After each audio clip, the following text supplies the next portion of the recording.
All right, we are live. What's up, everybody? Wednesday night, HellaBass. We will have a guest very shortly.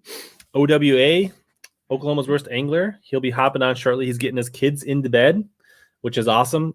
Appreciate a family guy like that. No shame in that game.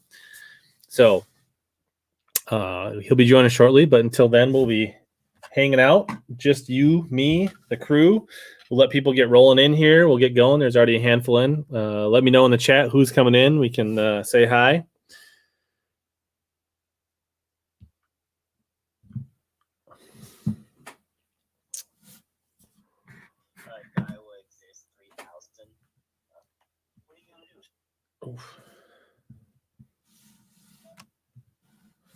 But what is going on with everybody tonight? Vince, what's up? Sean, you're awake, buddy. What's going on, Sean? No snoozing tonight? Here we go. Reno, Real Custom Art. What's up, everybody? Glad to see everybody rolling in tonight. That is awesome. Good evening, David. What's up, Cam? Yeah, absolutely. You know, talk fishing, live stream at the end of the night. Nothing better. So, Alex will be joining us in a little bit.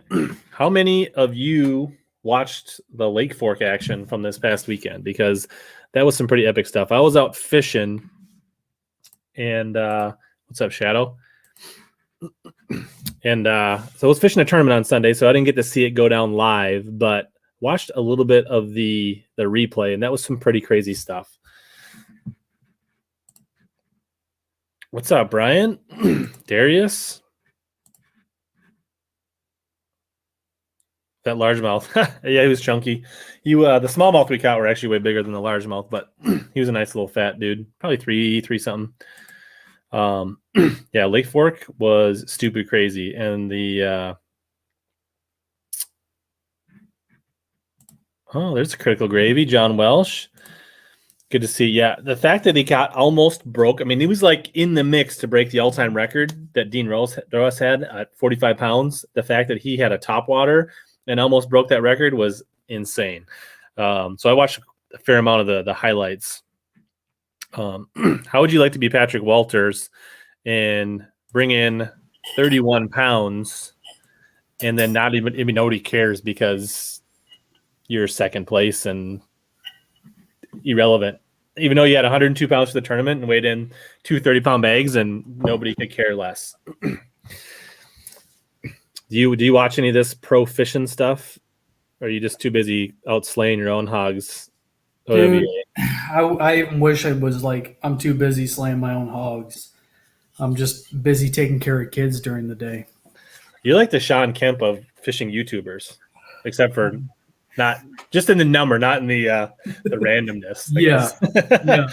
Not so many partners. I do try and watch as much as I can, man. I try and watch any kind of like pro event, any kind of live fishing. Sure. I just love to watch it. I love to watch different guys fish, how they fish, what they're targeting. I break it down so analytically. So I try to. Yeah, for sure. I like try to keep it on when I can during the day on like Thursdays and Fridays and stuff, or if they have the championship Mondays or whatever. But like on the weekends, I like to be outside fishing, so then I tend to catch more highlights. Yeah. Sometimes I catch it on the weekends, but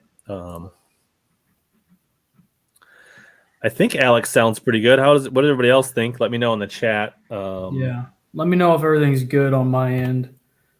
I need to. This is his first time being on YouTube, so he's new to this. So be patient. David says, "What's up?" What's up, David? All right, now I'm seeing the comments in here. Yeah, they're saying we're good. Everybody says audio is great. We're good. See Don in there. Rigo is checking in from the Facebooks. So we're starting to build a little momentum here. So you made a cameo appearance after the Brian New interview. I don't know, was that like 2 months ago now? Yeah, something like, was it 2 months? I don't know. Well, that was back in, didn't they fish St. John's in like February? Yeah. Now you're asking me about like pro stuff, and I don't even know. I don't know. He's I too don't busy know. working on his pinup posters. Like fish naked. There we go. Fish naked. It was driving me crazy. Like I'm kind of like OCD about stuff like that. Like you have a nice background too. I'm trying to keep my background nice. It's nice, but if you pan outside of what you can see in the camera, then it's like exposed basement walls. Like this is just a facade of just a shell. This is a garage, is what it is. And my desk, my table is a complete disaster. I've got baits all over the place. I seem to go through like and organize and clean once every 2 weeks, and all it takes is one day, and it's just trashed all over again. Like 1 weekend of fishing, and it's just trashed. Absolutely. I got like Home Depot receipts from some carpet I bought, so I'm like setting up a new space for doing rod reviews, and it's all over the place. I think I've got 20 rod tubes sitting over there. I got all those up in my garage, up above the garage, like stored. I don't know why I have them. I don't know what I'm going to use them for. I mean, maybe I'll build a raft, you know? Or maybe you could fish structures that you could sink. Oh, yeah. Yeah. I don't know.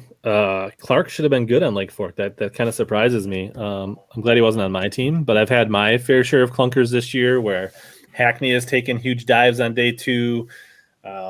Justin Atkins bombing on Pickwick. Yeah, there's been too many to count, to be honest. Dude, you know what? If your tackle room is 100% in order, A, you either don't actually fish, or B, you don't have enough tackle. Yeah. Convince me I'm wrong. Yep. Or you've just got way too much time on your hands and you're extremely successful and you have nothing to do but organize your stuff after you fish. See, but that if I had that much time, I'd be out fishing, not at home organizing my tackle. Right. Dude, it is raining so much here. I saw Dawn talking about that. Like, we went fishing last night and had about 3 hours of light by the time we got out there. I got a couple on the frog. I see Debo in here, so I got a couple on the frog. I missed 2 on the frog, and then I caught one on a buzzbait that kind of like wrecked my buzzbait. And then we night fished. My buddy Chris and we night fished. Mm-hmm. And I don't know, like, if anybody else in here, like, you want just the magic ticket for night fishing, if you're in a boat, is find the grass edges and throw out like a 7-inch wacky rig Senko. It gets bit. I mean, at night? At night. It's the weirdest thing. Green pumpkin, 7-inch Senko. Just the big black dong. Just toss it out there and let it float around. Yeah, because I mean, the big girl, she was probably like 5-6 pounds. Ate it right then. I mean, just Jade's got the same sign as you. Sycamore, you can still get your picks in. You got like 10 days. Nice, Jay. So there you go. Yeah, what's up, Debo? I saw you creeping. He creeped on the IG live, and he's creeping in here. I told him, like, hey, I'll send you a link. We could have a super show. But he's probably actually like editing videos or doing something important tonight. Doing all the stuff that I should be doing. You can do that later, like between like midnight and 3 while the rest of your family's sleeping. That was my plan last night, but the wife decided to like drink caffeine and do a deep clean on the house, and then I felt obligated to stay up with her and just talk and hang out. Nothing else. I mean, it sounds exciting, but it wasn't. It's, true married life. It's sitting around talking. Vince wants to know, what's your favorite color of the Megabass buzzbait? Green pumpkin. Like a bluegill color. Nope. So I've got the bluegill right here. Bluegill's got a silver blade to it. A pewter blade, if you will. But the green pumpkin has got a black blade. I've got a busted one up there. I'll just grab it. This thing just finally bit the dust after a lot of abuse to it. But yeah, I mean, the blade just broke right. So that's a trash in a good way. Yeah. I mean, this has been the one. I've thrown a lot of different ones. I've thrown the Hasu from them. I think it's Hasu. It's like the smoke. But there's something about that black blade for me in the waters that I fish, even clear waters. Like, I mean, the water that we were fishing last night was pretty dang clear, and I had one just absolutely wreck the one. I mean, I was sitting there trying to bend it back to get it to clack again for about 5 minutes. I wish the bluegill would hit as well as that does, but that green pumpkin just gets it done for me. Yeah. I haven't thrown it. I got so many other buzz baits I don't throw. I don't need to buy Mega Bass buzz baits. But I have thrown the BFE. It's a pretty decent bait. I got them late last year. Caught some fish on them. I'll throw them again this year. Yep. I've thrown them. I've liked them. I mean, there's other stuff I like for flipping or Texas rigging. So I have not tried or seen the Brian Schmidt jigs in person. Cannot comment. Mm-mm. But if he really designed them, I'm sure they don't suck. Let's see. Yeah, 84. That's no shame. I mean, you're in striking distance with halfway point in the season, Walt. You keep making solid picks, you can move up. I went from like 69% up to like 78% this week. So I'm finally like Thomas is a fan of the worldwide buzzer. I also don't have any of those. Yeah. I'd like to check more out. I mean, I developed a lot of confidence in buzzbait last year. It was never one of my go-tos. So, I mean, buzzbaits work everywhere, but I feel like they work extra better down south in places that you have shad, and especially gizzard shad. I think it does a really good job of imitating a big shad. We definitely catch them in our bluegill lakes and perch lakes, but I think in the shad lakes, the buzzbait's even better. But I don't think anytime the water is above high 50s, I think the buzzbait can work. Yeah. So, I don't know. We didn't really talk about who the F you are. Why are you on my stream, and what do you know about fishing?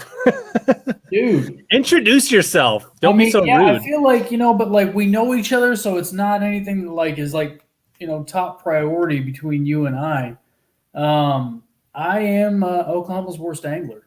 I started fishing again a couple years ago.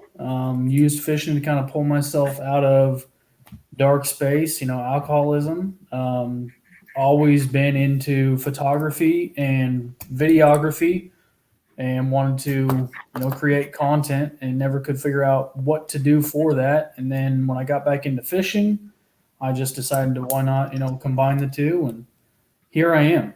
It was just it was a long struggle of fishing, learning how to fish again, starting from the basics. And there was just one day I was like, I've got to be the worst fisherman in Oklahoma, and hence the name started. So just to keep it simple. All right. Sent a link to Debo in case he wants to make a cameo if he's not too busy editing.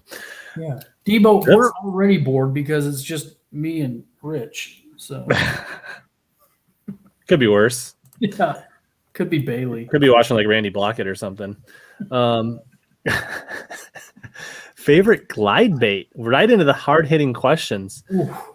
Honestly, I have not caught very many fish on glide baits. I need to throw them more. I've got a box of them here because I thought just in case we started talking big baits, I brought some baits over. But I need to get out and use them more. I mean, I've a couple of them that I'm excited about are the Bait Sanity glide bait, and then the Arashi glide bait. The Bait Sanity Antidote or the Explorer? Yeah, the Antidote. Did you want to talk about big baits? Because that's what I'm going to talk about after we're done talking. I mean, I didn't bring it up. Vince did. I see what you're doing, but you had them out because you wanted to talk about Well, I feel like I always see your baits in the back, and then I'm like, oh, let's talk. Like I've got Antidote right here. I like the Antidote, and it's my Antidote. This is weird. Very unpopular opinion. I might upset some people when it comes to, the big bait fishermen that are out there, but I think the Explorer from Bait Sanity is very comparable to a 250 from Depths. Because that's their bigger version. I don't know where my antidote is. That's really weird. Vince, I'll tell you, I mean, like my favorite glide bait right now has got to be the Buka Shad Glide. And the Buka. Okay, sure, the Buka. Well, that's the only glide bait I've ever caught fish on, which recently just happened, and I'm waiting to drop that video because I saw a unicorn that day. I was able to net the biggest bass I've ever seen in my entire life. Nice. I saw that on Instagram. Yeah. Cool. It was gnarly. Buzzbait line. I like braid. I like 40 to 50 pound braid for my buzzbaits. Yep. I'm a 50 pound. Do you like a faster gear ratio on your buzzbaits though? I usually throw like a 7-to-1. Yeah, that's what I've been doing. I've been throwing on my. I mean, I can slow it down because it's very visual to see, but when you get to the end of the cast and it's like you want to and then get it back out there, so it's more of an efficiency thing. Yep. I have dabbled with the Tokyo rig. I haven't noticed anything better than a Texas rig in the situations I used it.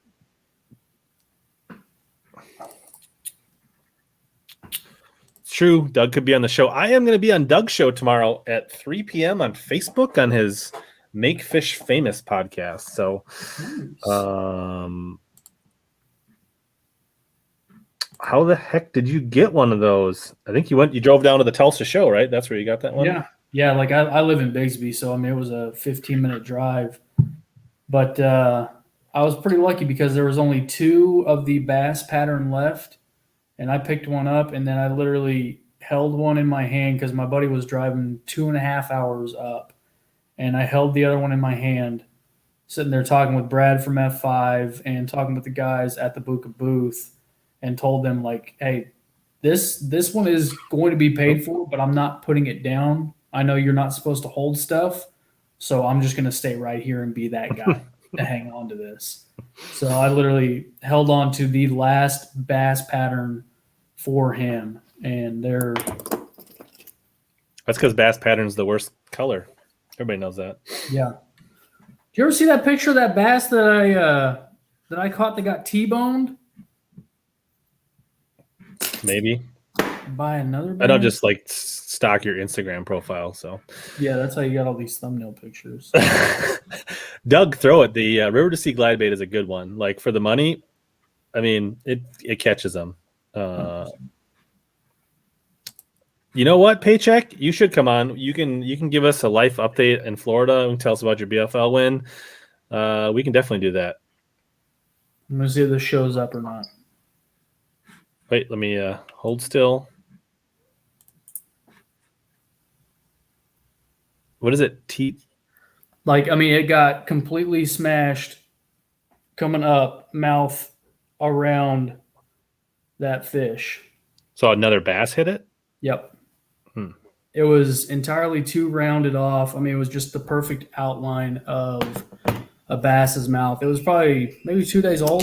So that's fake, right, Debo? Like you can confirm that picture was Photoshop? Oh yeah, dude, that was a fake. You know what? So that's crazy. So you actually saw the bass come up and hit that? No, that was about 2 days old. But the reason I know that's a bass is we've caught multiple. Not me. I mean, I've caught a 7.5 pounder out of there, but my buddy Chris has caught probably 3 8-pounders out of there. Yeah, there's no way that was a pike. If it was a pike or a toothy critter, they'd be slits. Yeah. Was this before or after you gave up drinking? Just to be clear. Definitely before. This was 2 weeks ago. So this is another video that I haven't even done yet. But I mean, I thought I had it snagged because I could see the red and the pink. I thought it was maybe bleeding until we pulled it up out of the water, and it was fresh, like a day or two. And we know that there are monster fish in there, and flathead catfish. Huh? Flathead. No. I mean, like I've caught enough flathead, and I know what's in this water, and I just know because there was one.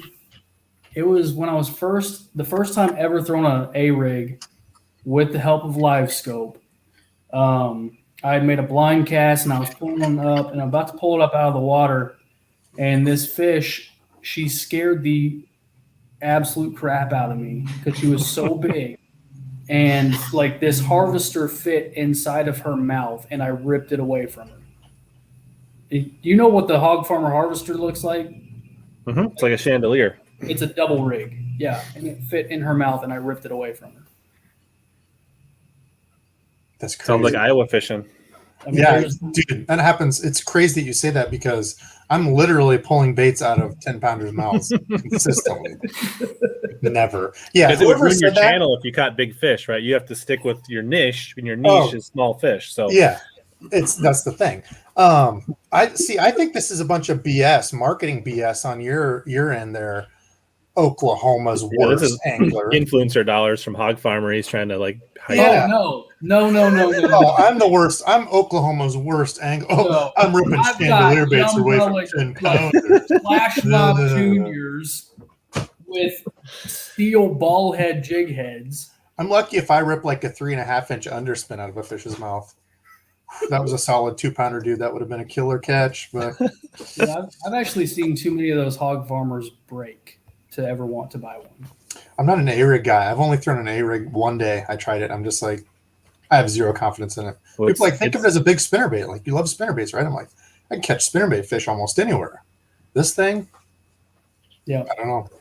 I'd throw it. I mean, if I could get confidence in it, I'd throw it. But it's really niche when it works. I mean, and when it's on, it's really on. But it's a workout, man. Like, you feel like you go to the gym if you throw an A-rig all day. I tell you that. Like, But dude, A rigs catch big fish, man. That's I was going to grab my muskie rig, dude. I've never had a workout like throwing muskie baits all day. And like I started doing that stuff last year. Stupid workout. Like, hats off to those guys, especially like working a glide bait. And I'm not even throwing a big one, like maybe a 4-ounce glide bait, working that thing on a telephone pole. Shoo. Yep. Those guys are grinders. everybody else is catching 28 pounds in Iowa. I don't know what your problem is. Damn. Hey, I've never claimed to be the best in Iowa. I'm an amateur at best. So, Thomas, good work on you, dude. That's why you Alex, make you the need, name the you need to get worst. that. So you set your expectations lower. You need to get that $1,200 leather coated glide bait for that lake Oh, if the fish are God. that big. That's what you should be throwing in that lake if the fish are that big. Yeah. Have you looked at the weight on that manifold? 43 ounces. So it's 4 pounds. Yeah. I'm trying to think of some of the musky stuff.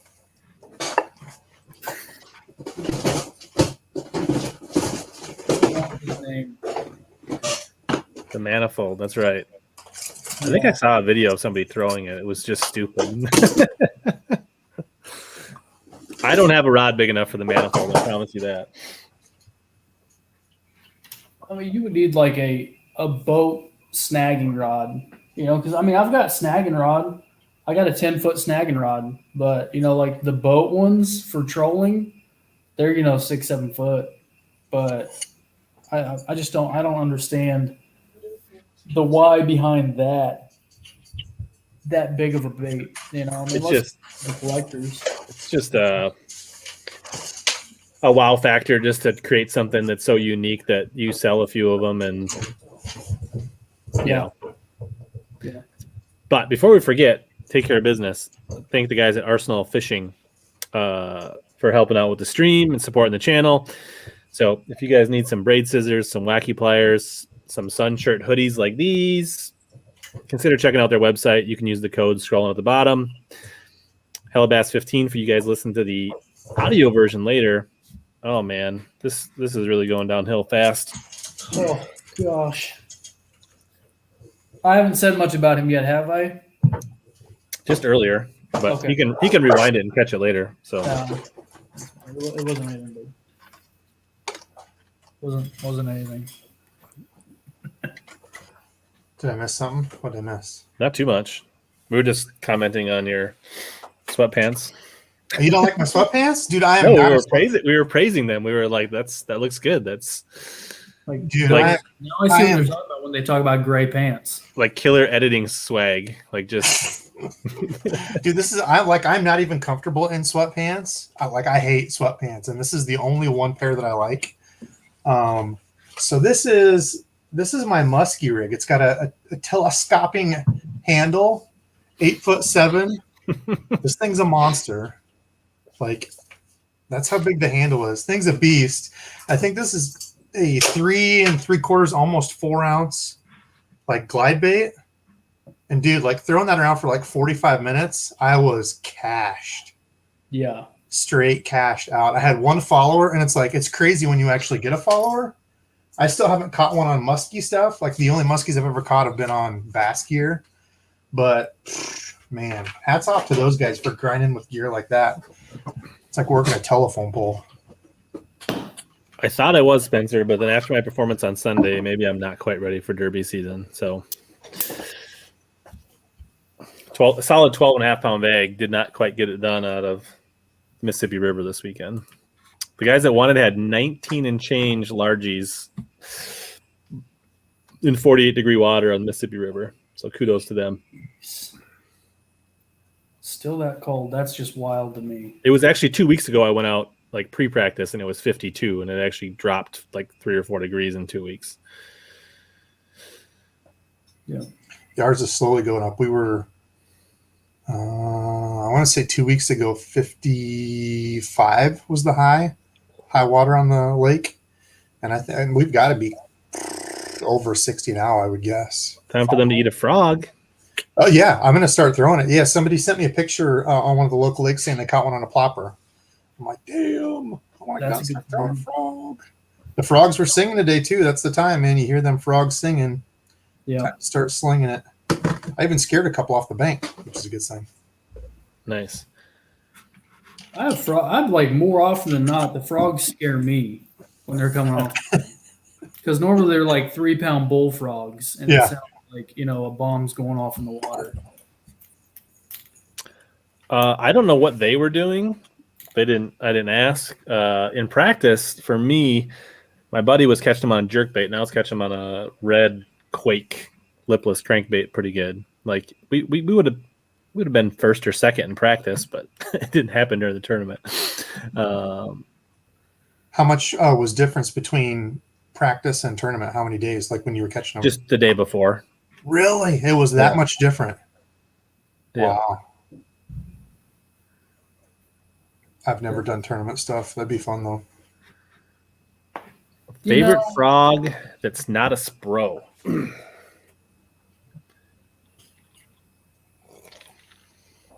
I could give you like launch frog. Scum frog launch or trophy. One of those two. I got a lot. Like actually, I'm not even sure the Spro's in my top 5. Yeah. I like the Terminator. Honestly, Terminator is one of the few that I throw a lot that's like new stuff. I throw these old True Tungsten Mad Max frogs a lot. I throw the Evolved Nervous Walkers. I throw the Swamp Donkeys, which I just bought. I bought some new ones to compare to these old ones I have, and I was going to do like break it down. Like, is the new one, the old one, are they the same? Do you need to spend $50 on a used frog on eBay, or can you just buy the new ones when they're in stock for $10? Like, is there any difference? So that's when we get a little closer here, I'll probably be doing that pretty soon, breaking that down. The Gavacho is a good one. I haven't used it, but I've heard good things. I was throwing that Kiara, or however you say it. Yep. And I'm just not used to it. Like, I know it's a great walking frog, but it is such a tight walk, and you have to have that line just perfect to get that thing. And I like the Gavacho a lot better when it comes to a walking frog. But simply just the way that I fish, I've loved the scum frog for the longest time. I've got the most confidence in those. I used to think the launch frog couldn't walk very well, but I've figured out how to walk that thing better. Like I said earlier, we caught some last night, and I think the biggest thing, I don't know, one of the biggest tips that I could give people, like if you're out there fishing with a buddy and you're frog fishing with them, is, whoever gets hit first, pay attention to how they're working their frog, because I was working mine more aggressively last night. And then Okie, he gets blown up and, well, misses it, but whatever. He gets blown up, and I was like, okay. So I start watching him, and he's moving his slow and subtle. And I was like, okay. So I did that. So I immediately changed my cadence to kind of match that slow and subtle, and that was the ticket. So. Yeah, I agree. Cadence is a huge deal. Like especially I've never had this time of year, like slower. I think yeah, for sure. Yep, and getting it as tight as you can into and around cover, not just throwing it 2 feet next to it and saying, "Oh, nothing came out after it." Mm-hmm. If they're staging on brush and such up shallow, they're going to be right on it. Yeah, there's a ton of good frogs out there. Debo, I'm glad you're here. I'll be right back, guys. I got to go help with the boy. All right, man. It's pinch hidden. Dude, I could talk frogs forever. The river to see Bullywah too. I used that a lot last year, and that was probably my all-around favorite last year. I saw somebody say the Mega Bass Big Gabo. I wanted to not like that one because it's expensive, but I think it does have a really easy walk in that cupped mouth. They call it the catamaran style mouth. Do that little bit of splash. Like it's not as aggressive or like bloopy as a popping frog. Right. There's just that little like spit, and you can walk it. No, dude, Giuseppe, I did not find that frickin' tick. And like every time I come down here, I'm just scratching and because I feel like it's just waiting for me somewhere. I don't know. I hate ticks, dude. Nice. Yeah, I caught just a tiny bit of the stream, and I actually heard that part. So what did you say last weekend your water temps were still that low? Yeah, Saturday and Sunday. Damn. But how close up this week? How far up north are you? I'm just south of Minneapolis. So but okay, I was fishing near Wabasha, so like Pool 4, above La Crosse there. Yep. People do live target their frog is pretty good, but the rest of their baits are. I think the rest of their baits give their frog a bad name. Yeah, I agree. Their frogs actually are nice. I hate the stupid leg ones. I think that's but just their main like floating. Yeah, just the regular ones. Yeah. Yeah. What's up, Stephanie?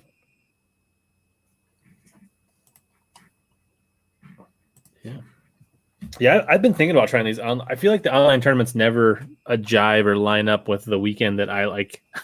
I feel like they're always on the weekends that my kids have like hockey or soccer tournaments, and then the weekend that I do go fishing, there's not online tournaments.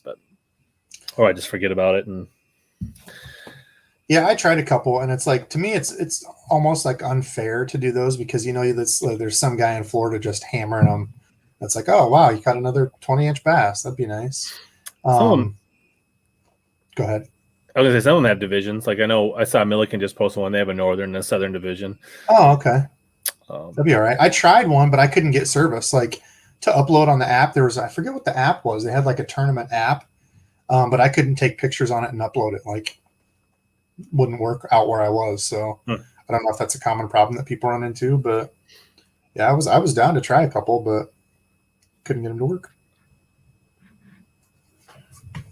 No worky. So what was I gonna? So you got those Dobbins? Have you got to take them out for a spin yet? Only the crankbait rod, which I like. Feels sweet. I like it a lot. I haven't got to do the Champion, the other one, the black and blue one. I thought. Oh, that's right, because you got the Frumbanus. Yeah. Yeah, I got the Frumbanus one. And then they're both champions. But so what were you throwing square bills on that, or? Yep, I was throwing the brat. I threw the brat around. I didn't get any bites. And then I was kind of upset because I had the Daiwa Tatula Elite on there, and I've heard so many good things about it. And I don't know if mine just wasn't like greased right, or if I'm gonna have to take it apart and clean it and grease it. But I don't know. It was loud. Like it's got a really loud cast to it. I was kind of disappointed. Yeah. I was trying to think. I had Trey Harple on like a month ago, and he was he does a bunch of reel tuning, cleaning, and service. Oh, okay. I think he said most Daiwas either comes too dry. I think the Daiwas come almost too dry. Like you actually need to go in there and like. That's what I've heard from a lot of people. Yeah, they say they ship pretty dry. But I don't know. It doesn't make any sense because when you're casting it, that shouldn't really have. Like if it's running on bearings, unless they don't grease the bearing, there's not like I don't know. I'm gonna have to pull it apart and look because it should just be that your spool is spinning. So yeah, I don't know. I would try that. That other people in the chat are saying that just give her a couple drops of grease or oil and see if that makes a difference. Okay, I will do that. People want to know little iced latte, mocha, no iced coffee, protein shake. That's my supper tonight. I'm trying to get back to being in a little bit better shape because the old COVID 15 hit me.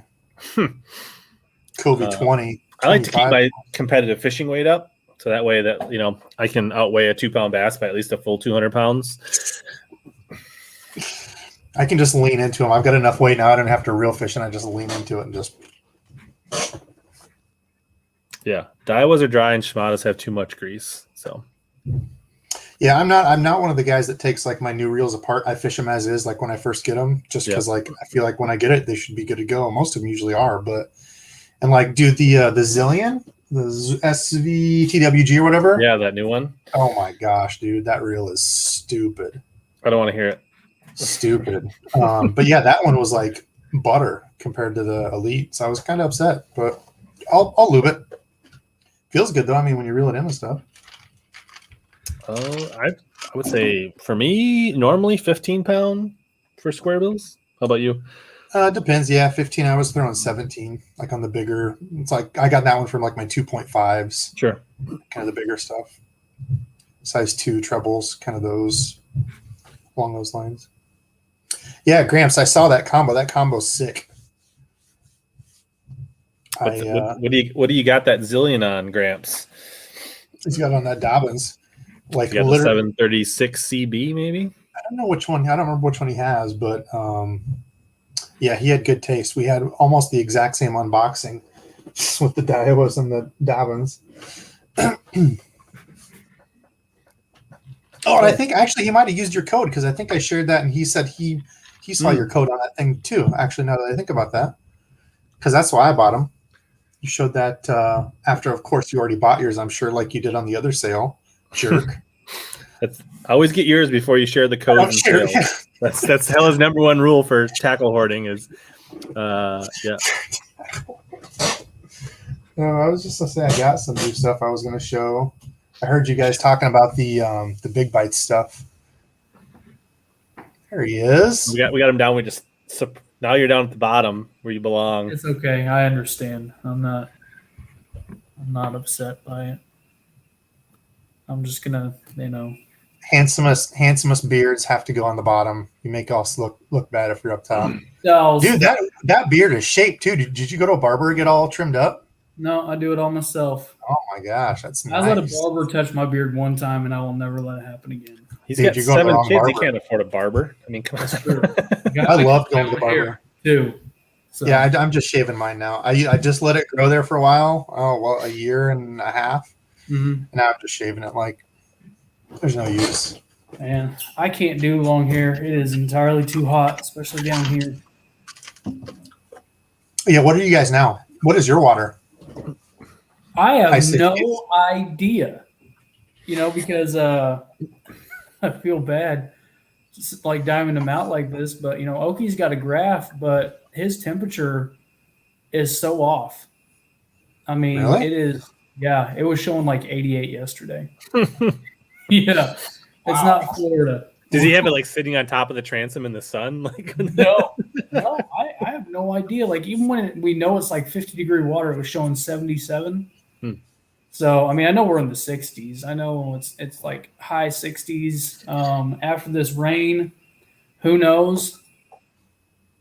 You know, it's been raining since last night, all day today. We need it here. Yeah. All of our places are so low, it's crazy. Places that I'm used to fishing are just like junk. Mm-hmm. I mean, like 2 feet down. It's crazy. Yeah, one of my favorite lakes. It was like my least favorite lake, and then I learned how to catch fish out of it. It's down probably 8 foot now because they use it to fill. They use it to fill another. So any of the Oklahoma guys, like Dripping Springs, is down like 8 foot. I don't know what it is after this rain, but they drain Dripping to fill Okmulgee, which is a recreational lake. Good fishing too, but yeah, it's frustrating. How about new baits? You guys have any new baits you're looking to try? Anything new and fun? I just bought this one. Ooh, the shad. 5-inch bull shad. And I hear you're supposed to fish those quick, right? Like Yeah, you fish them quick on the surface. Like burn and stop. Yeah. How would you fish it, Alex? I like to do it depends on where I'm fishing. I like to do a slow and then pump the handle for a burn and then just kill it and let it die. Especially like fishing over grass. That's what I love to do with, the bluegill baits is vary that up. That's what it was. I was having to figure out this past weekend with the glide because I've thrown glides plenty of times, but I've just never gotten anything on them. And I was like, okay, I'm just going to vary up my cadence. And I couldn't, like after you catch one, I can never remember what I was doing after I catch one. I can never. That's remember. the first thing you say is, where exactly did I cast and what was I doing? I don't know. Like I black out. Yep. So I took the time, and like this is the beauty of like doing like videoing yourself, whether you're on YouTube or not, is to video yourself so you can go back and critique yourself and figure out where you messed up at or what you were doing. So now I know exactly what I was doing on the cadence with that glide bait, and I know what to do with those jointed swim baits too. With the bull shed, yeah, I mean, burn it like that, but I do like to vary it up. I like to creep them. I like to pump it really quick and get it fleeing away and then kill it and then pick it back up. Nice. Yeah. I actually wish I would, like the 5-inch is not very intimidating, honestly. I kind of wish I would have got a 6-inch. But if the water had been a little warmer, I would have liked to. Because obviously you can throw a white bait anywhere, but like the river's the only place we got shad. So if it's really going to mimic a shad, I got to be on the river. But otherwise, I just ordered some more Jackal rearrange jerk baits from Omnia. They're I don't know if you guys have ever thrown it, but like if you like throwing jerk baits, like this thing has like this weight transfer system in it, and when you go like this to throw it forward, you will swear to God the first 10 times you cast it that you snap the tip of your rod off. It goes whack, whack, and You're you're with a magnetic thing in it, right? Yeah, so it goes back. Then yeah, those are cool. Every time I throw that, like anyone I'm fishing with, they're like, "Did you just throw that off?" Break your line. Weight transfer going forward. Now I picked up a depth silent killer. I went with the 145. Shaming us. I really wish that I hadn't. I mean, I know it's going to be the 145 is just so small, but I know it's going to be killer being that size. But after throwing so many big baits, it's funny how those little baits just don't really excite you anymore. It's weird. Yeah, it's got a very like underground allure to it. Like you see these guys that end up going to big baits, and that's pretty much what you see most of those guys throwing is they just kind of gravitate toward that big bait stuff. I don't know if it's that kind of trophy hunter mentality for them, or if they just, like you're saying, if you get on that big bite, you've kind of caught it. It's like, dude, I don't want to throw the little stuff. I want to throw these big baits. Yeah. And it really is, because I get that conversation a lot, like you and I had, Debo, like big baits, big fish. No, not always the case, but big baits, big bite. And there's something about once you start chucking those big baits and you know that you can get fish to eat those, I think that's more so what it is for me. Is that, rather than going with my, crutch bait, a Texas rig plastic, I'm throwing something completely out of the norm, and I've bettered myself to where I can actually catch fish on these bigger baits now. So that's what it is for me. Quick shout out to Vince. Don't want to forget about that. Awesome. Appreciate it. Not necessary, but thank you so much. Yeah, the big baits are like tricky, right? Because like you fall in love with them. But for me, as a guy that fishes a lot of tournaments, it's hard to get into that mentality and put down the baits that you're confident in and go with the big baits. Mm-hmm. Yep. Very, very difficult with that. But they definitely have an allure, and I still have a whole box of them. Yep. I mean, like I caught like a 1.5 pounder on a PB rat, on the 3-piece PB rat. And it was just a massive crushing bite. But I mean, nothing to write home about, but still just knowing that you caught a fish and that those fish are that aggressive that they will try and eat that kind of rat is just. And then like I was showing that bass, that got hit by another bass at that lake. That's why I love bass pattern, because a lot of the time those bass that are eating bass are just more aggressive. So I don't know. I got a thing for bass eaters. So yeah, we were talking a little bit earlier about the the top water on Lake Fork, and I mean I like throwing the big 3-hook spooks and the vixens and things like that. But it reminded me of this thing that I got. It's been a while since I've showed this guy. A lunker punker? It's the wood lunker punker. Yeah. But I think it's, let's see here. 6-inch? It might be 7. It's like closer to 7. Yeah. But that thing is just silent, but just monstrous. I don't know that I'll ever throw this in Minnesota, but that's sweet looking. It is sweet. Like it's got this like foil paint job. It's wood. Man, I'm going to tell you what Steve would tell me. And Steve is my buddy that caught the monster this past weekend. And I mean, I'm not going to share much about it because it's really his story to share. And even in my video, I'm not going to show much because I want to bring more attention to his channel and like his catch for this. But the guy's from California. He's been throwing big baits all his life. Mm-hmm. He's the guy that really got me into throwing big baits and has given me a ton of knowledge. And, to be able to catch my first glide bait fish with him was sick. I was there with him at the exact same lake when he caught his PB my first year getting back into fishing. He caught like a 714 or 713 on a multi-jointed swim bait, and I can't remember which one it was, but he painted it himself. And then this past weekend, he beat that PB at the exact same lake, but he was throwing big baits all day. Have you seen the Depths codename Bass? It's a 12-ounce bait, 12.1 ounces. It's like the size of a 2-pound bass.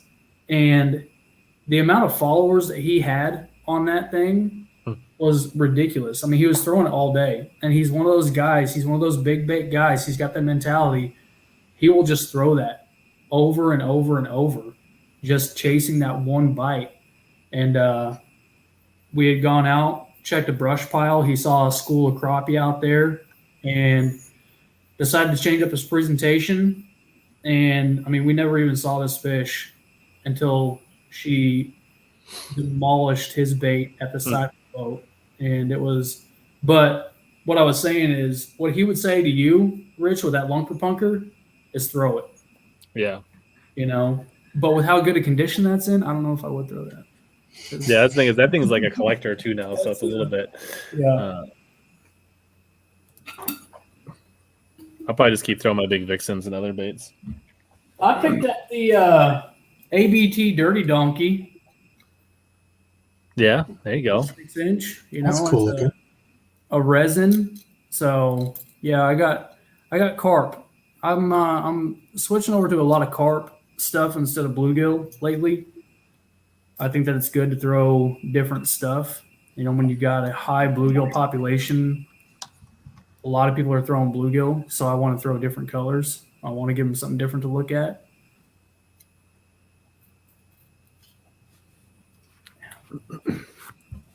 I think a lot of it's just that reaction too. Like, even if it is a little bit different, you know, people say, well, bluegill's the only forage here. Like, why are you throwing something white? Well, I mean, the bottom of tons of things look white, crappie, little bass, you know. And if everybody's throwing bluegill, like you're saying, if you're throwing something just a little bit different and you're getting that fish to react anyway, you know. Might be just something just enough different that they haven't seen every day. Yeah. To make them investigate just a little bit closer. I can't say that I've seen that. You guys know what he's talking about? Mm-hmm. I do. I've got one. I don't remember which one. I got one in my box somewhere. It's like a double chatter, and they've got a spinnerbait with a blade on the spinner chatter. Yeah. Yeah.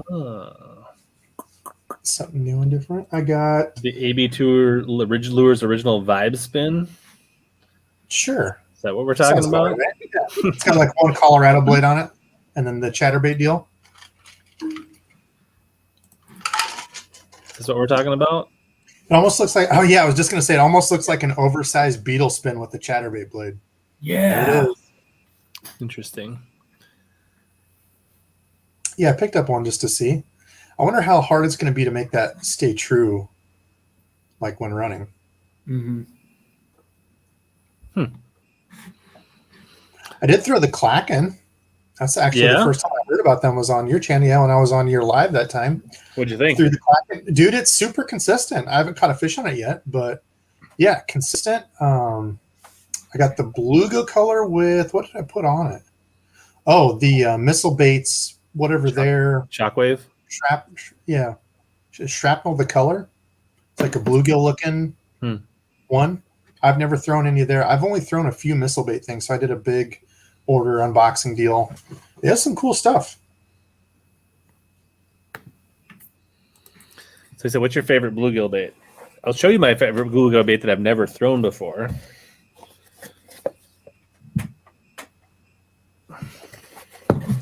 This looks like it's going to be a fancy one. This looks like this goes right out with your poster back there. Wow.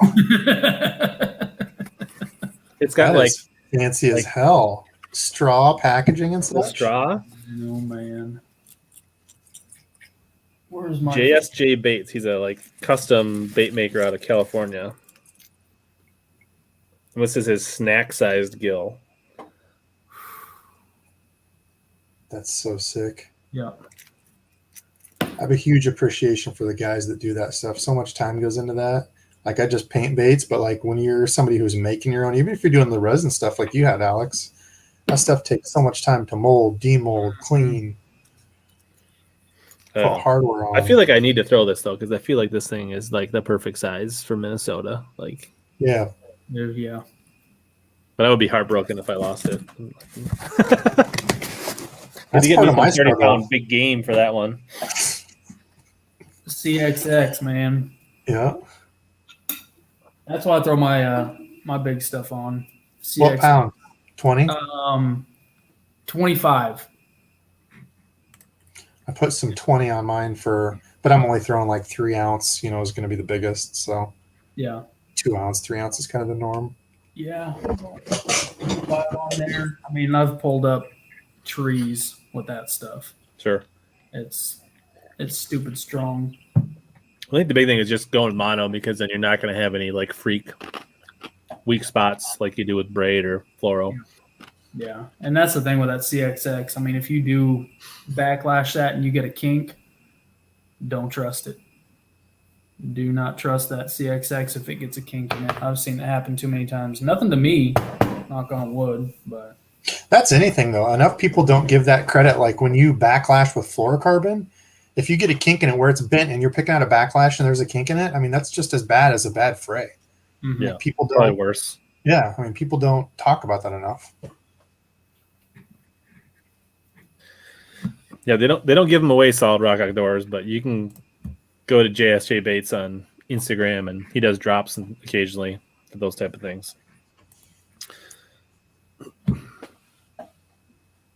What else? I don't know. Otherwise, I've just been getting kind of some small stuff, some plastics and some this and that. Nothing too crazy. And I've picked up more of the hard baits lately, more of the bigger baits. That's just kind of what I've been doing. You know, the closer I get to getting the boat done, because that is my goal. You know, I want to get out there and I want to feel more confident in throwing the big baits. Mm-hmm. I want to be able to go out on my boat by myself, go target where I want to target, and do testing. You know, kind of break down some of these waters around here and figure out what works, what doesn't work. And even though I know I still have all my confidence baits and all my crutch baits, I haven't really been throwing them much. And Sure. I know I can catch them on it, but for me, it's almost not as fulfilling at this point to catch them on something I know I can catch them on. It's got to be the challenge.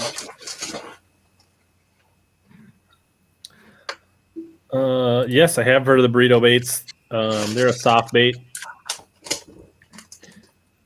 Yeah, they're pretty legit from what I understand. Man, that's like a cult following on burritos.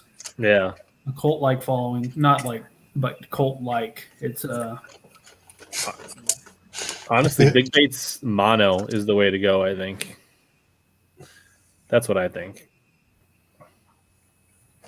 I got some. Have you guys heard of the kamikaze craw from Big Bite Baits? Yeah. I'd never heard of these. My buddy Brando showed me those this weekend, so I ordered some of those. Mm-hmm. They're kind of cool. I've never thrown them before. They have a very like wide, flappy, like not Kinda a real like tight. like A little bit like the Paca Crow. Like a paca. but- Yep. Yep. Paca, whatever. Those guys are cool. I've never seen them. I like them. I'm excited to throw these. Ben Nowak was just talking about these on his channel, and I've seen them for a while. They're nothing new or crazy special, but some of the critter hogs, the power bait, never thrown them. They look cool. I like that. Of course, they're banned in MLF now, right? Oh, I remember. I throw braid on any of my big baits for top water. So, Sure, topwater I would. I mean, 100%. That's like I've got, and the majority of my big baits are some form of top water or they float. And that's simply because I don't want to lose them. So, you know, if they do come off, I know that I can go over there and scoop it up out of the water rather than just having it sink down and never see it again. Sean says he's been crushing on the critter hogs, so there you go. Nice. I also picked up, probably I'm most excited to throw, Strike King's best color ever. Little tequila sunrise orange flake. Grabbed a few of those babies. And you can't convince me any other way. Those are the best smelling soft plastics on the market. 100%. Worst smelling by far. Best smelling. But I got to disagree on the color.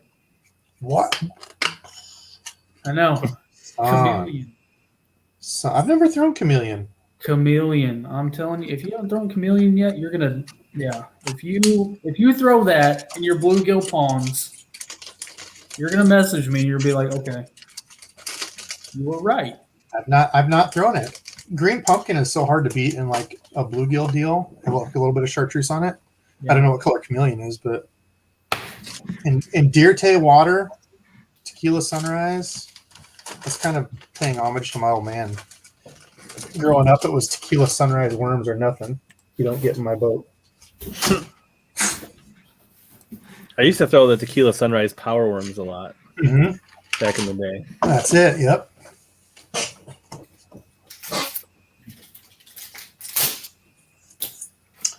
Otherwise, I don't know that I have anything too crazy or cool. I got some hand-poured plastics from World's Worst Fishing. Pretty ridiculously cool. Mm-hmm. Oh, that does look good.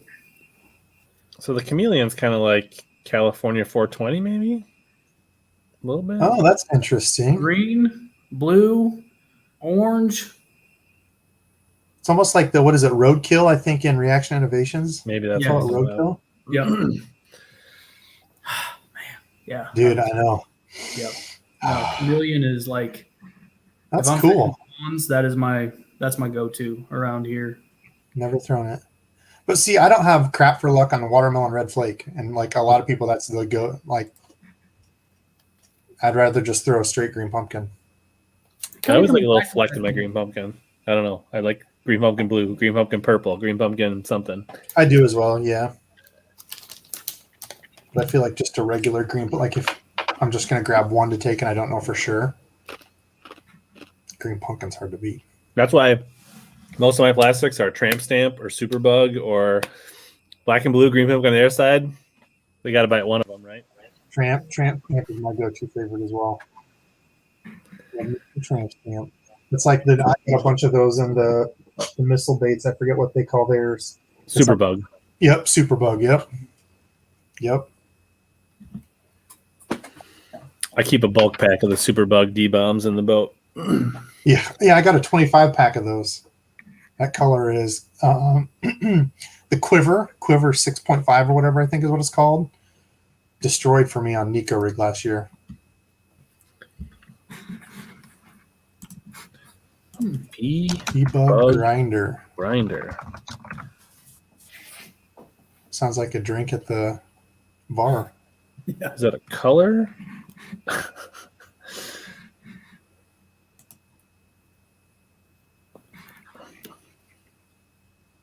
It's just a color. You can get a Senko and a bee bug grinder. Kind of looks like just green pumpkin, green fleck to me, but maybe there's something more to it.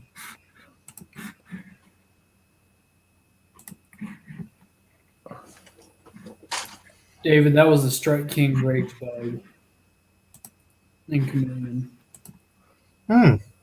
Yeah, like a green flake or a blue or purple. Yeah, I agree. I like a little flake, especially in those days when you've got sun. I think that flake just adds that extra low light. I don't think it makes a huge difference, but Strike King Rage Bug is like the Bandito bug, but so much better and more original.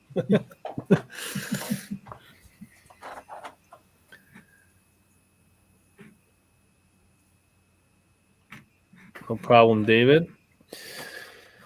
Oh, so your fish got to be spawning, kind of, Alex? You know, there's starting. There's a whole lot of speculation as to whether they are or not. I think that we may have had a small wave, probably last week or just within the past couple of days. Mm-hmm. But I haven't seen enough beds to know or to think that the main wave has just yet. I think the one that Steve just caught was pre-spawn. Tail was in perfect condition. She was out in open water, in deep water. I assume she was in deep water. We were in deep water, but never even saw her until she decided to make her appearance. But I think that I was gonna say, is that something you look forward to? Is that something you do? Are you gonna look for bedding fish, or is that something you avoid? What is your kind of thoughts on? No, I didn't do much of it last year, and I want to this year, and that's why I'm kind of rushing to get that boat done. I heard they were on beds at 10 Killer. Clay, my father-in-law, caught a couple out there on beds. But yeah, I think it was just a small wave. I think that within the next couple of weeks, with the way that the weather trend is going, I think it's going to be very, very soon. Yeah, I don't know. I like to do it. I look forward to it. It's so quick here in Minnesota. It's easy to miss it, though. Honestly, like it happens in like just a few weeks. It's crazy how fast. I think with the way the weather has been, I think that it's going to be before you know it. Which I don't know. I think I look more forward to the pre and post than I do the actual spawn. There's something about it's fun sight fishing. I've done a little bit of it. A couple weeks ago, I was able to do it, but I don't know. There's just something about, when they're in that mode that they've got to eat again, that they're just Voracious. Yeah. Angry. Yes. Yeah, my thing is I just can't sit on a bed fish for like 45 minutes or an hour. Like I just can't. Mhm. Yeah. Yeah, I would only do that if it was like just a monster, right? Like, or in a tournament situation, I would be willing to do it. But normally, like if I'm fun fishing, I'll give it a few minutes. If it's going to happen, it's going to happen. If Same. not, then Yep. I'll Yeah. throw 5-10 pitches and move. I can't say that. Sometimes, I mean, I'll sit there but usually I'm on someone else's boat, so we're both obsessing over just yeah. Sometimes it does get personal for some reason, like, for no good reason whatsoever. I'm not saying I've never done it, but yeah, personal. That's a good way to put it. Is just like I'm gonna get you. Like, I mean, I've got to get you. So. Well, I'm gonna have to jump off, boys. I'm gonna get my daughters to bed. But thank you for having me on, sir. Yeah, absolutely. Thanks for making the cameo. Yeah, Alex, I think you can go to Debo's Custom Baits on Instagram if you want to. Well, hopefully soon, man. Yeah, I'm working on the website.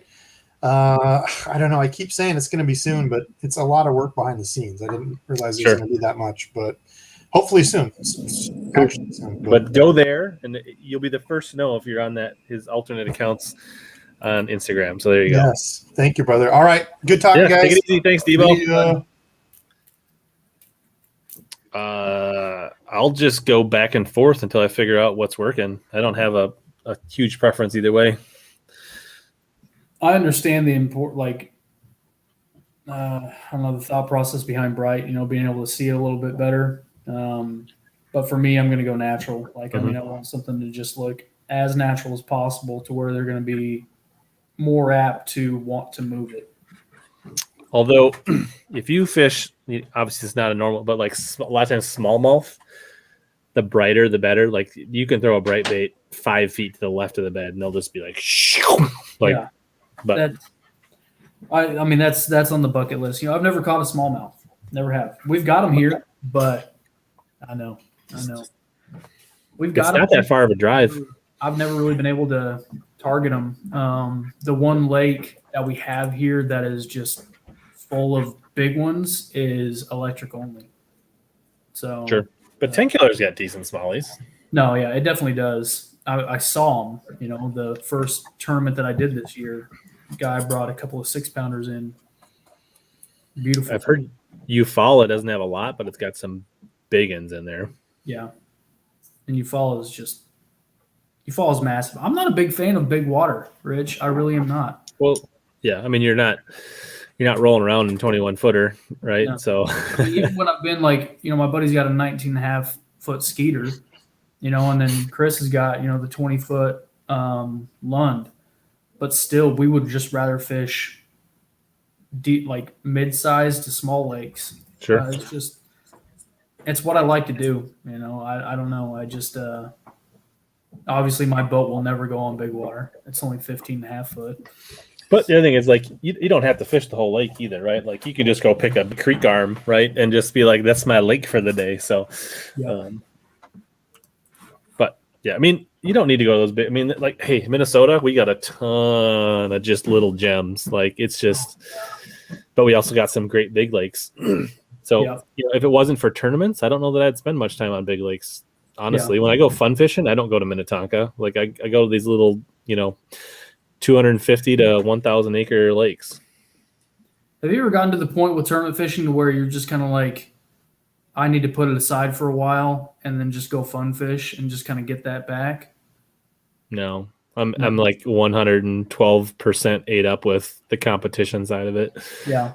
I mean, I still go fun fishing plenty. Oh yeah. So maybe if I was like fishing like this year, I'm going to fish maybe like 8 or 10 tournaments, which is a lot compared to the last few years. When I first got out of college, I was doing like 15, 20 tournaments a year. So maybe if I was doing like just grinding it out. Yeah.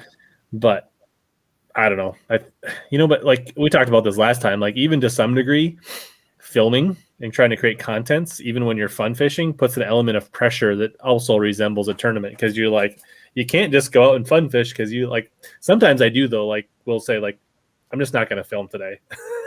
Yeah. Every now and then, he's like, I just need a break. Yeah. Like this weekend, I didn't roll at all for practice. We just went and practiced, and then the tournament I filmed, and would have made a much better video if I would have been filming during practice in the tournament. Yeah, like that's sometimes my biggest fear is because you never know. You never know, like if you're going to hit that mega, and you have Mhm. nothing there, except your cell phone. I mean, you've got that at least. I mean, I had the cameras in the boat. I had the Yeah. phones. I mean, like it would have gotten pictures. It would have gotten documented. It just wouldn't have been a cast to catch, right? So, but Yeah. what's up, Gabe? Yeah, fishing season in Minnesota is a huge. So in 20 minutes, you're going live on your channel. Is that Yep. true? Yep. What are you talking about tonight?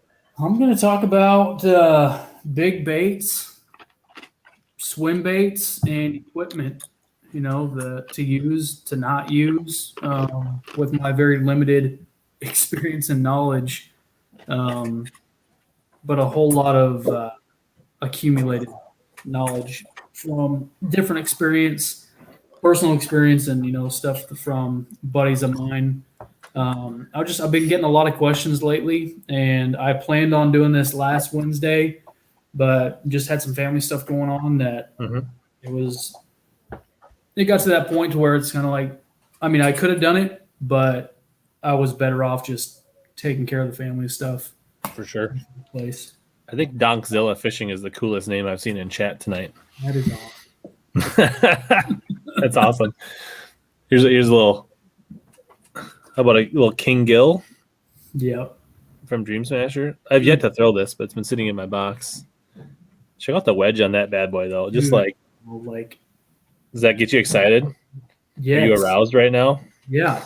I've got my Flying V over there. I held the Flying V. There was a whole bunch of them on that table that I put on Instagram, but I didn't get any of them. No. No. The new color. I like that new color. Oki got the new color from them. I'm good buddies with the owner, so if I wanted him, I could just give him a call. Yeah. Now, Save one for me. usually, it gives me. I just get the blems and just pick him up, then let him sell his full price baits to crazy people like you. Yeah. I am crazy. For sure. All right. Somebody needs my input. Gramps prepping to smallie fish and was throwing a tube some. Had a couple seem to spit the tube even though the hook was fully away from the tube, but didn't manage to get the hook. Were you fishing it exposed? Or were you fishing it like Texas, stupid tube? How were you rigging your tube and what was the setup?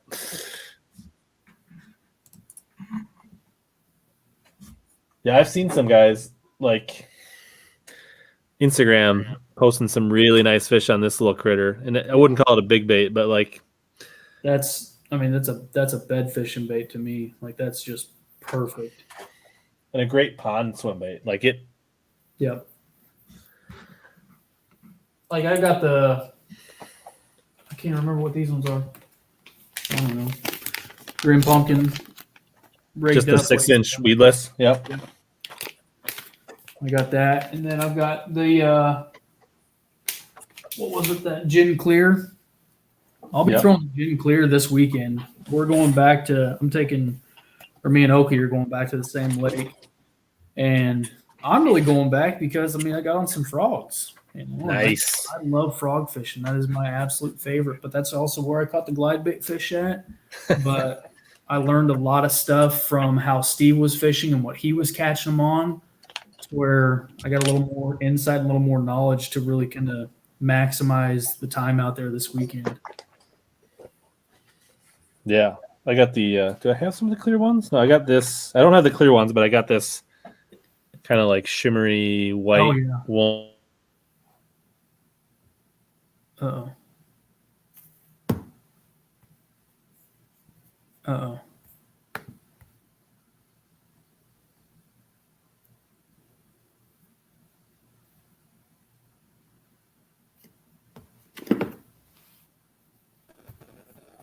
I'm back. I don't know. We still here?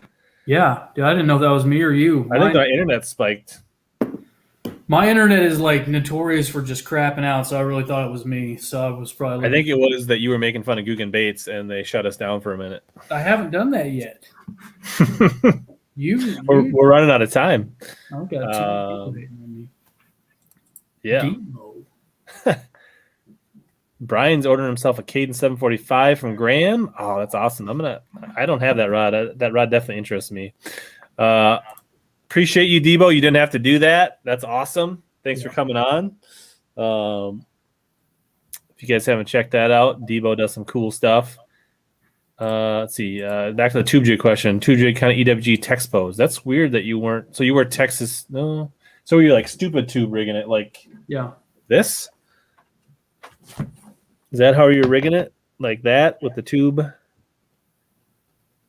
Because like that's my favorite way to rig them, and I don't have hookup issues typically.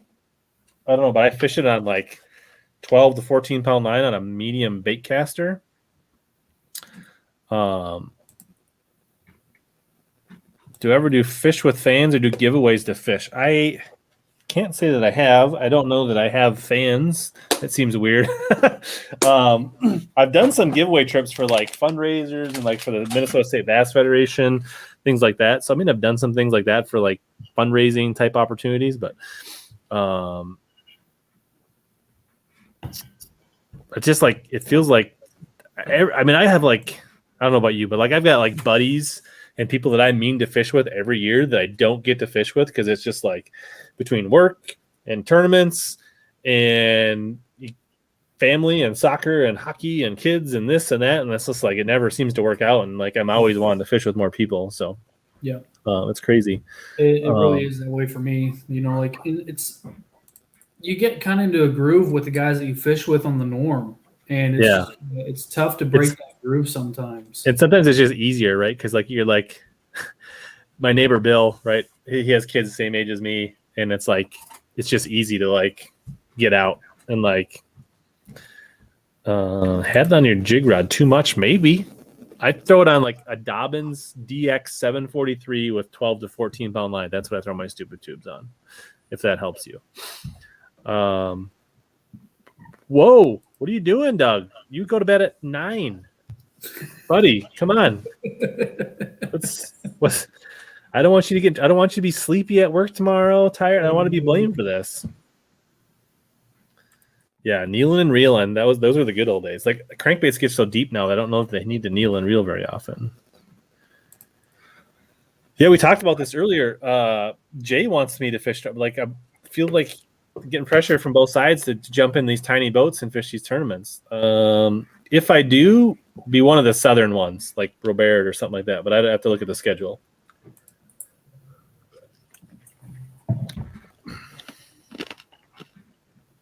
Yeah, back in the day, like most of the plugs barely hit 10 feet, and then you had to do extraordinary things just to get there. Mm-hmm.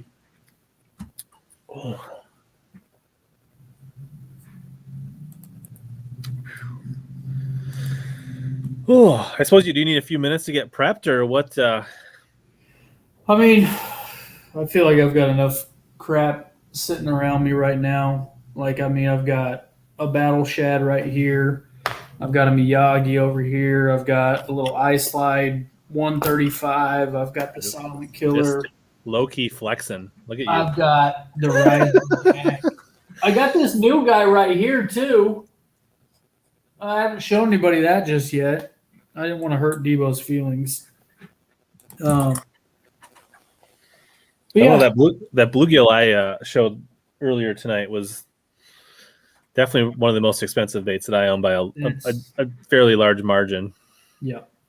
Yeah. I want to say probably my most expensive one has got to be the Ballum, which I catch a lot of crap for that guy just being in the package right there. But I've got a very specific lake and a very specific spot that I'm going to get that thrown for the very first time. And it's kind of like, I've got certain baits that I haven't opened yet and that I haven't thrown yet because I'm not able to go out. Like I was talking about, target how I want to target fish, how I want to fish just yet. Sure. And they're all getting broken out this year as soon as, I get that boat done. I think that's kind of like, you kind of need to like either do your own thing or you got to have somebody that you're fishing with that's like all in, right? Yeah. It's hard to do the big bait thing when the guy in the front is like burning down the bank with a buzz bait or a spinner bait. Like it takes a full boat commitment, whether it's one person or two people. If everybody's not on board, it's not really doesn't really work. Yeah. I mean, because you just got to be very pointed in the approach with those. You got to know exactly what kind of water you're working with, what kind of structure you're working with, and what is going to be the highest percentage to possibly get bit. Right. It's fishing no matter what. It's either going to happen or it's not going to happen. But being out on your own or being in charge of how you're fishing, even if you got somebody with you and you just let them know, because this past weekend, because Steve used to kind of cater to how I would fish or how John would fish and kind of slow down and do stuff differently. And the last few times that we've been out, I've told him, I'm like, dude, I'm fishing at your speed. I'm fishing at your pace. I packed specifically to cater to you and what you're doing, which will therefore make me better when it comes to, fishing something different or fishing a big bait. But I'm all in. yeah, I'm there. But I'm going to be talking about stuff tonight, like different baits that you can throw on conventional gear that you don't have to have, the super expensive setups, for the that 6-inch Dream Smasher. just make sure that rod you've got has got enough backbone for those exposed jig hooks, just things like that a lot of people, and me included, the weight of that rod says it can handle the weight of that lure. Perfect. Osprey, Talon, 6-inch HUDs, right? There's lots of baits that you can throw on a big jig rod. Yep. Not even a big jig rod, just a jig rod. The River to Sea, 178? The S Waver? Yeah, the S Wavers. Yeah. 100%. They catch a ton of fish. You don't need any special equipment for them, just a flip and stick. Yeah. But even if you look at an 8-inch BD shad, like this guy right here, it's not extremely heavy by any means, and it's a floating bait, but even though you have a rod that can handle up to 2 ounces and can throw this thing, does it have enough to get those hooks in there? Are you throwing the right line? Is your reel, the right kind of reel to be throwing that? There's a lot of stuff that goes into it that, I didn't know, and that I learned the hard way, threw off a very expensive bait that was sent to me, a freestyle, a 316 or 360. And the bigger the bait, the more expensive the bait, the more you need to fine tune things and match things up. But there's a lot of baits in the 5 to 7, 8-inch that you can get by with a 200 size reel and a flipping stick. You know what I mean? Yep. So it'd be a good topic. Maybe I'll sneak in. Maybe I'll lurk in the chat a little bit. Come on over. I need to set up this StreamYard so I can start bringing people in. It's super, super technical. I was going to try a tutorial on it to come over, but he said he's got family stuff going, so I'll be. Debo switched to StreamYard per my recommendation. I think I had because he was having so many issues with his. This is the truth, Sean. You speak the truth. What what's your rod setup for the 6-inch Dream Smasher? What do you plan to throw your 6-inch Dream Smashers on? I'm throwing that on. Which one is it?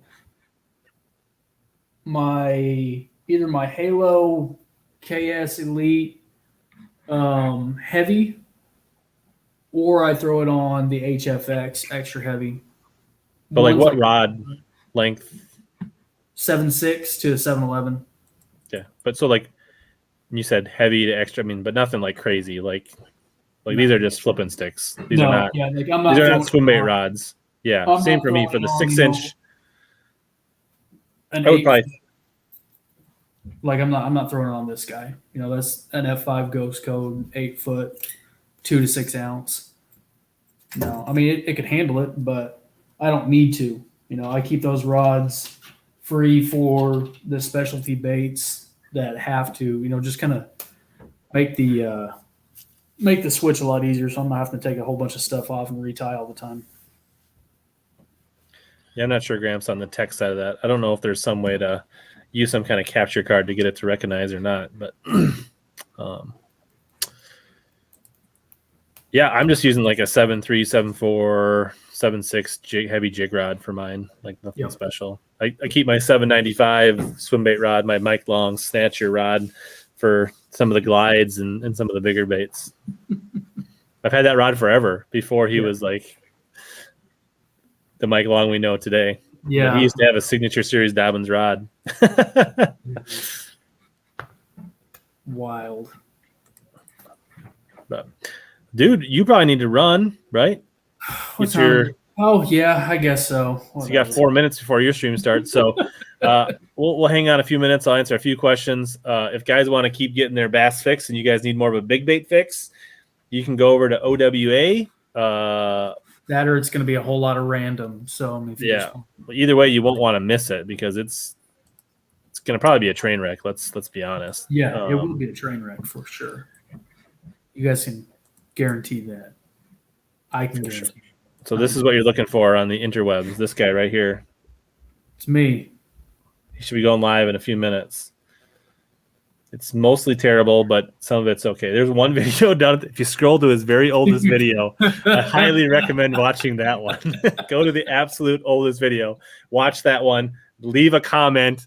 Thumbs up on that video. Everybody that's on, do me a favor. Go to Oklahoma and leave a comment on his oldest video and thank me later. Tell him in the comment, HellaBass sent me. Please do that. Freaking getting rid of it right now. Nope, don't. I'm just kidding. No, I can never get rid of that, dude. I told you that was like the very first character that I ever made, and it just kind of all snowballed from there. All right, dude. Well, why don't you bounce? I'll wrap this show up, and I'm gonna go say hi to the kids, and then I'll come join you in a little bit. All right, perfect, man. Thanks for having me on. Yeah, thanks for coming on. I will. We'll see some of you in a little bit. Cool. All right, guys. Hope you enjoyed tonight. We're gonna wrap things up here. If you came late, there was Lunch of Big Talk. Debo was on earlier as a special guest. We talked big baits. We talked new tackle. We talked about what was going on in Oklahoma and Iowa fishing wise. You can go back and watch the replay. You can listen to the audio version on my podcast. Just search HellaBass in your favorite podcast app. Make sure you guys check out Omnia Fishing and Arsenal Fishing for supporting the stream. There are codes down there below.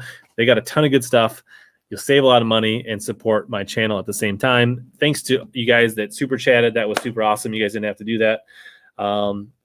Fishing video. So fantasy video coming Friday. Fishing video coming Monday.